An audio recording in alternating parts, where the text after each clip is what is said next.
योगी कृष्ण लिखूं या लिखूं राम की मर्यादा, योगी कृष्ण लिखूं या लिखूं राम की मर्यादा, किसी वीर की या मैं लिखूं एक अद्भुत पिपासा,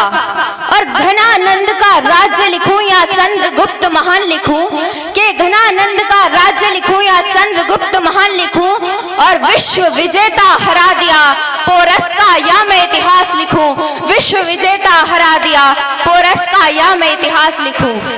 सिकंदर पूरी पृथ्वी को जीतता हुआ जब भारत की ओर आया तो भारत के एक महान राजा पोरस ने उसे हरा दिया और वो भारत से खाली हाथ वापस गया। इसीलिए लिखा कि विश्व विजेता हरा दिया पोरस का या मैं इतिहास लिखूं, राणा की खोई परिपाटी या वो रानी झांसी, कि राणा की खोई परिपाटी या वो रानी झांसी, गांधी की मैं सोच लिखूं या भगत सिंह की फांसी, कि गांधी की मैं सोच लिखूं या भगत सिंह की फांसी, सोमनाथ में खंडित लिख दूं, कश्मीर के पंडित लिख दूं, भारत का विभाजन लिखूं या रोता हुआ आज जन जन लिख दूं, शहीदों का परिताप लिखूं या परतंत्रता का एहसास लिखूं,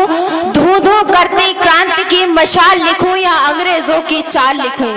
धू धू करती क्रांति की मशाल लिखूं या अंग्रेजों की चाल लिखूं, सड़कों पर जीती खा के लिखूं या महलों में सोती खादी, कि सड़कों पर जीती खा के लिखूं या महलों में सोती खादी, एकलव्य का गुरुमान लिखूं, एकलव्य का गुरुमान लिखूं, अर्जुन का या मैं बाण लिखूं, अशोक का शस्त्र त्याग लिखूं या सोए भारत के भाग लिखूं, युद्ध का आगाज लिखूं या सोया हिंदुस्तान लिखूं, कि कृष्ण की मैं गीता लिख दूं, कृष्ण की मैं गीता लिख दूं, या पुराणों का पाखंड लिखूं या वेदों का सार लिखूं, और लेखन की इस जिज्ञासा में क्या तुलसीदास बन जाऊं, कि लेखन की इस जिज्ञासा में क्या तुलसीदास बन जाऊं, या दयानंद का सत्यार्थ बन नई क्रांति गाऊं, और पाखंडों का नाश करूं फिर आर्य समाज बनाऊं, और मानवता की ऊंची मंजिल पर अपना घर बसाऊं, मानवता की ऊंची मंजिल पर अपना घर बसाऊं, या छोड़कर इस सबको, या छोड़कर इस सबको एक प्रेम का गान लिखूं, सुंदरी किसी देवी का वर्णन बारंबार लिखूं, हो सकता है मेरा वर्णन अधिक रोचक लग जाए, संसार झूठा सारा बस मेरा वर्णन सच्चा लग जाए, आधुनिकता के परिवेश में मैं भी खो जाऊं, क्या थककर किसी कोने में मैं भी सो जाऊं, पर साहब मैं राष्ट्र का भविष्य हूँ, उन्नति के शिखर को चूमता मैं दृश्य हूँ, उन्नति के शिखर को चूमता मैं दृश्य हूँ। तो मैं क्या लिखूंगी? कविता के कुछ पंक्तियों के द्वारा अंतिम में मैंने छोटा सा समाधान दिया है। तो मैं भारत अखंड लिखूंगी,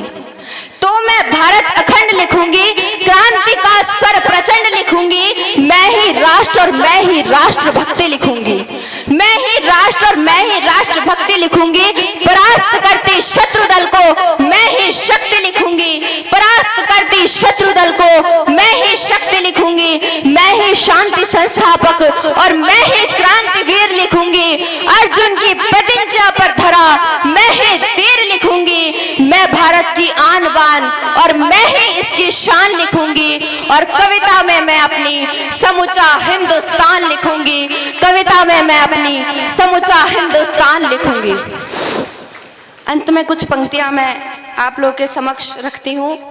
हमें कभी कभी महसूस होता है कि हमने सब कुछ खो दिया है, अब वो पुरानी वाली संस्कृति पता नहीं वापस आ भी पाएगी या नहीं। तो मैं कहना चाहती हूँ कि कुछ भी ऐसा नहीं जो हम नहीं कर सकते। कुछ पंक्तियां आप लोगों के समक्ष रखती हूँ। हे आर्य वीर उठो, हे आर्य वीर उठो, अब नई क्रांति का दौर शुरू कर दो, भारत को फिर से विश्व गुरु कर दो,